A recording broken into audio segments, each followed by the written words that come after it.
प्रभु, आपके इस आलिंगन के पश्चात ये प्रतीत हो रहा है कि जैसे मैं समस्त भाव बंधनों से मुक्त हो गया हूँ। मेरा मन मस्तिष्क, मेरा चित्त एक असीम शांति और अलौकिक आनंद से परिपूर्ण हो गया है प्रभु।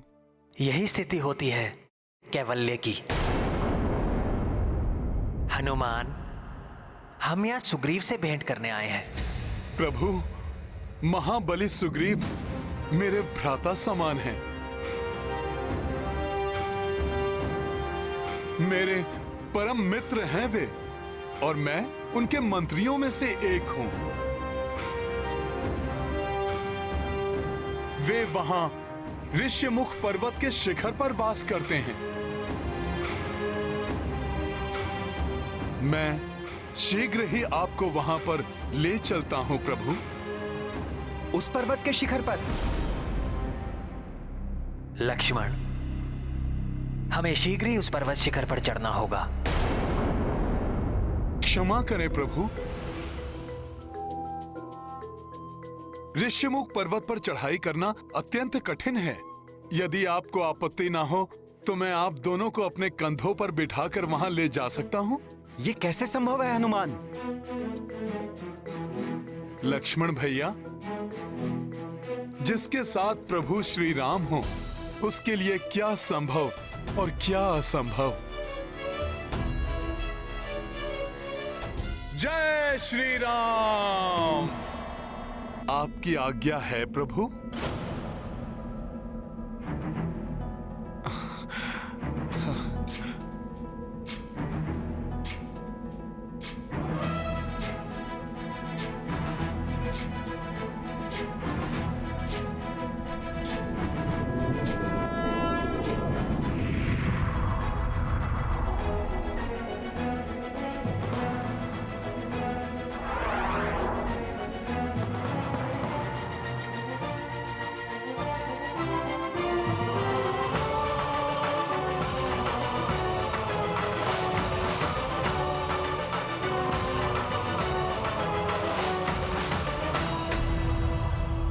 आइए प्रभु, आइए भ्राता लक्ष्मण,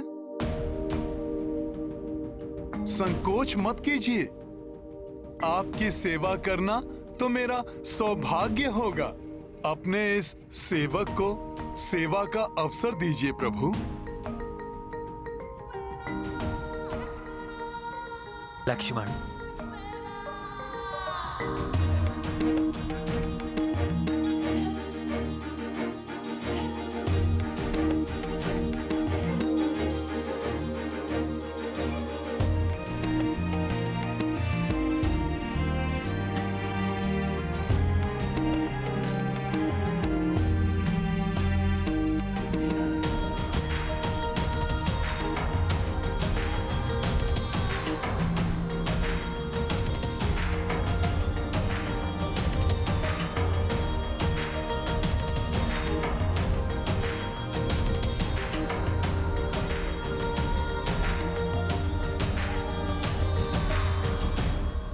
जय श्री राम।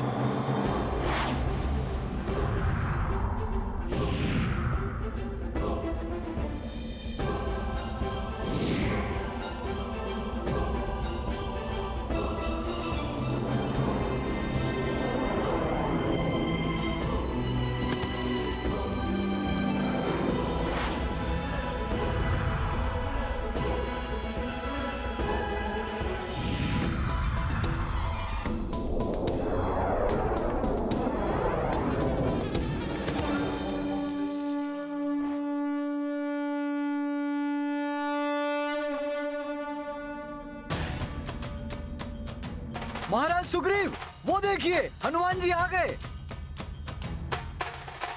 उनके साथ दो तपस्वी भी हैं।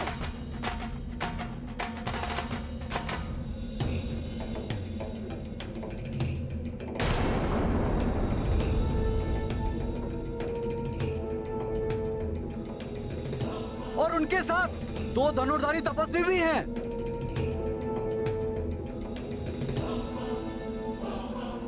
हनुमान इन धनुर्धारियों को यहाँ क्यों ला रहे हैं? न जाने ये मित्र हैं या शत्रु?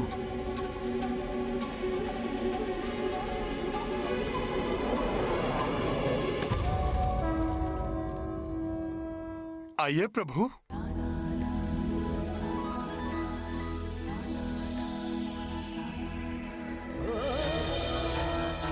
भ्राता सुग्रीव,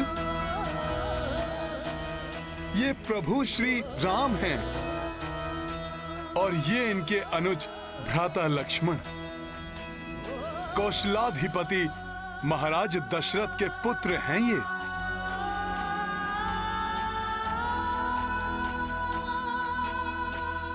प्रभु श्री राम विशेष रूप से आपसे भेंट करने आए हैं। प्रभु श्री राम, ये महाबली सुग्रीव हैं। प्रणाम मानवराज।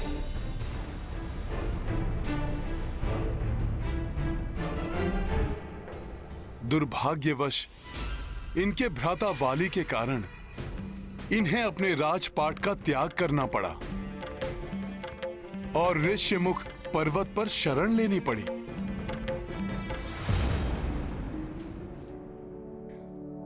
और ये ऋक्षराज जामवंत जी हैं, हमारे ज्येष्ठ सदस्य और मार्गदर्शक। प्रणाम ऋक्षराज। प्रणाम अवध कुमार।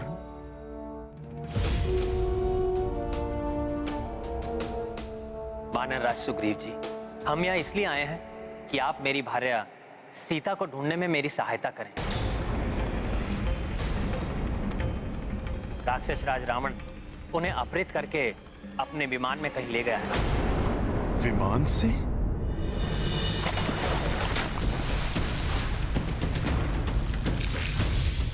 मेरी रक्षा कीजिए नाथ, प्रभु मेरी रक्षा कीजिए, रक्षा कीजिए।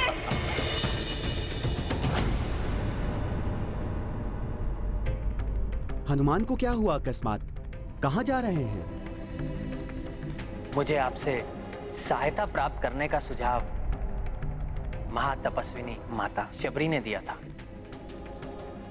श्री राम, मैं आपकी भार्या को ढूंढने में आपकी सहायता अवश्य करता, किंतु इस समय मैं ऋष्यमुख पर्वत की सीमा से बाहर नहीं जा सकता। इस सीमा को लांघते ही वाली भैया अवश्य मेरा वध कर देंगे। वध कर दूंगा मैं उस पीठ पीछे वार करने वाले कायर भाई सुग्रीव का। वास्तव में वो मेरा भाई नहीं, शत्रु है, मात्र शत्रु।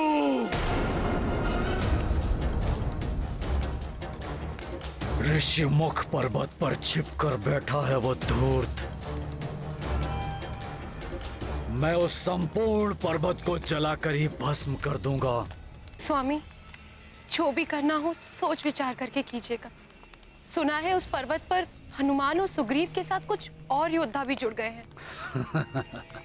कुछ योद्धा तो क्या, वो योद्धाओं की पूरी सेना भी ले आए तो महानतम वाली के समक्ष कोई पल भर भी नहीं टिक पाएगा।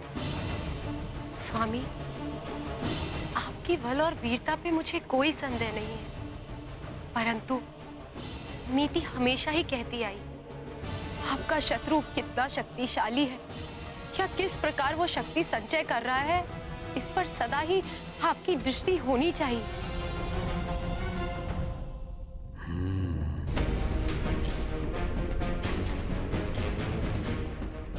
सत्य कह रही हो तुम। मैं शीघ्र ही अपने गुप्तचरों को वहां भेजूंगा। मैं भी तो देखूं किसे बुलाया अपनी सहायता के लिए उस कायर ने। श्री राम, पत्नी विछोह की पीड़ा मैं भली भांति समझ सकता हूँ, क्योंकि मेरी पत्नी को भी बलपूर्वक मुझसे दूर कर दिया गया है। प्रभु, प्रभु श्री राम,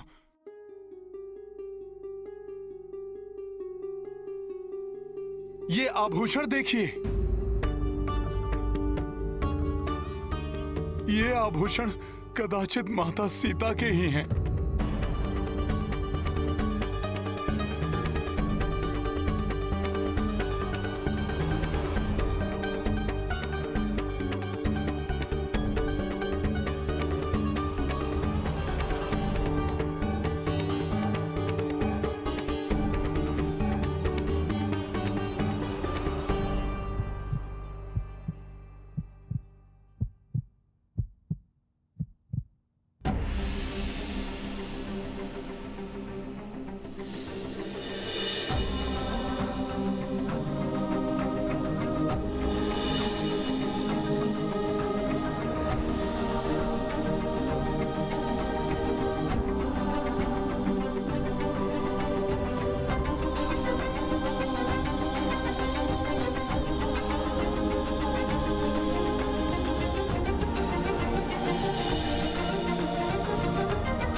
लक्ष्मण भैया, जामवंत जी ने मुझे बताया था कि माता सीता का स्वयंवर बहुत ही भव्य था और विवाह भी बड़ी धूमधाम से हुआ था।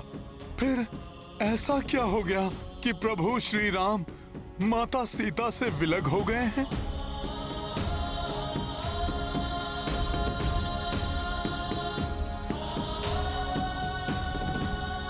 और आप लोगों के तन पे ये राजसी वस्त्र के स्थान पर ये तपस्वी के वस्त्र क्यों? हनुमान जी, हुआ ये कि विवाह के पश्चात हम सब अयोध्या लौट आए। तब पिता श्री महाराज दशरथ ने युवराज पद के लिए बड़े भैया श्री राम के राज्याभिषेक की घोषणा करा दी, किंतु माता कैकेयी चाहती थी युवराज पद भ्राता भरत को मिले।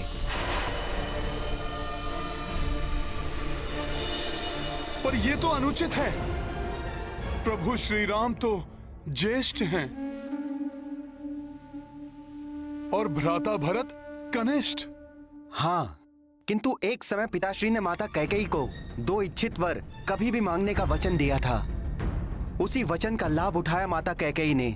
फिर कौन से 2 वचन मांगे माता कैकेयी ने? भ्राता भरत के लिए सिंहासन और भैया राम के लिए 14 वर्ष का वनवास।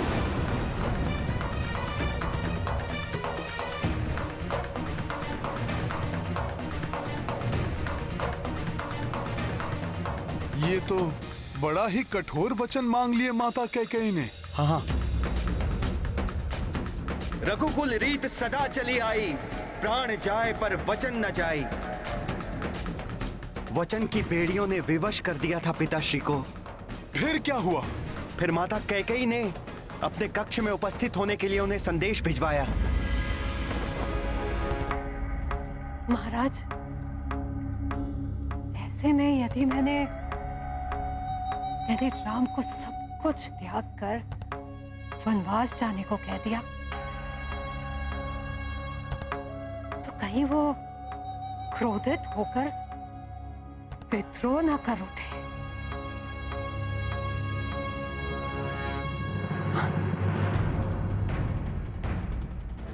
हो सकता है महाराज, हो सकता है कि वो मुझ पर आक्रमण भी कर दे। तब तो तुमने अब तक राम को पहचाना ही नहीं। मैं ये सब कुछ भी नहीं जानती। आपको सतर्क रहना होगा। जब राम आए प्रणाम माता, आपने मुझे बुलवाया?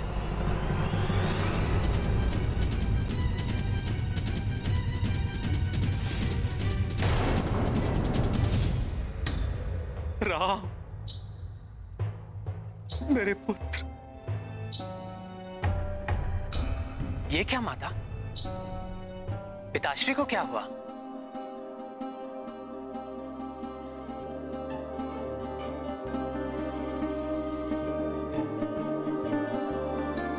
पिताश्री। राम, राम। पिताश्री, आप कुशल तो हैं ना? ये कुशल से है, इनकी चिंता तुम मत करो। राम, मैंने तुम्हें यहाँ किसी विशेष कारण से बुलाया।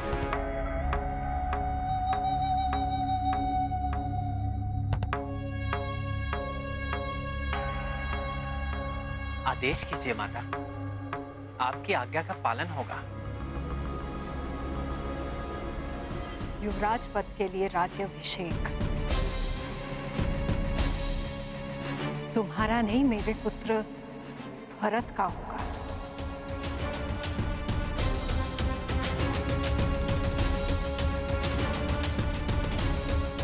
और तुम्हें 14 वर्षों के लिए वन में वास करना होगा।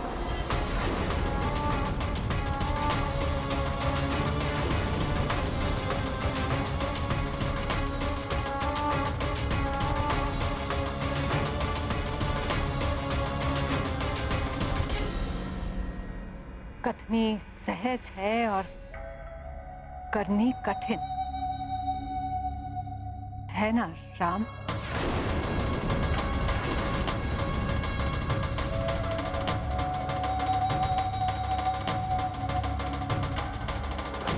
आपकी आज्ञा मुझे स्वीकार है माता।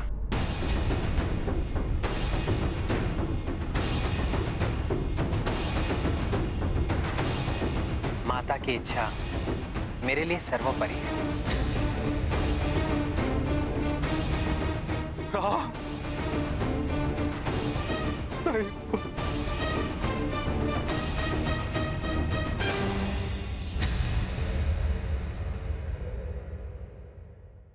महान आत्मा है प्रभु श्री राम, जो उन्होंने माता के अन्यायपूर्ण आदेश को भी बड़ी सहजता और प्रसन्नता के साथ स्वीकार किया। हाँ, माता की इच्छा पूर्ति के लिए उसी क्षण भैया राज सुख को त्यागने के लिए तत्पर हो गए। भाभी माँ ने भी साथ जाने की ठान ली और मैं तो ठहरा बड़े भैया की परछाई। मैं इनके बिना कैसे रह सकता था।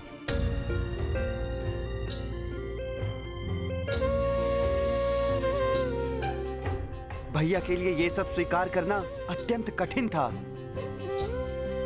फिर हम सब अयोध्या से चले गए।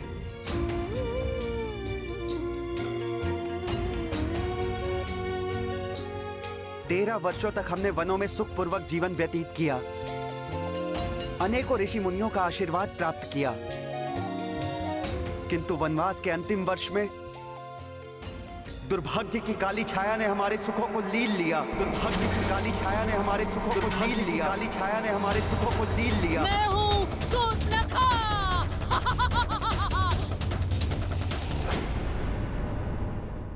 माता पिता की आज्ञा का पालन करना संतान का परम कर्तव्य है। For more updates, subscribe to our channel, click the show links and enjoy watching the videos.